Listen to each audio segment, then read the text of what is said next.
టెంకిసి పుట్టెన్రుపా అపాసటి కాంతితో తెల్లటి వస్త్రాలు కట్టుకుని పద్మాననే పద్మభూరు పద్మాక్షి పద్మ సంభవే అని ఆ పాల సముద్రంలోంచి నల్లని కన్నులతో సొగసైన చూపులు ఇలా మాతృవాత్సల్యంతో అందరి వంక చూస్తూ లక్ష్మీదేవి పాల సముద్రంలోంచి ఆవిర్భవించింది.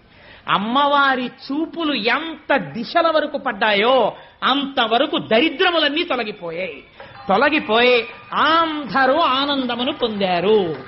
లక్ష్మీదేవి జన్మించింది. ఆనాడు పాలసముద్రం దగ్గర ఉత్సవం జరిగినట్టు జరుగుతోంది. నేను ఇక్కడ నమ్మి ఒక మాట చెప్తున్నాను. ఇవాళ ఈ ఘట్టాన్ని ఎవరు విన్నారో వాళ్ళకి కొన్ని కోట్ల జన్మలు తరమవలసిన దరిద్రం నశించిపోయింది.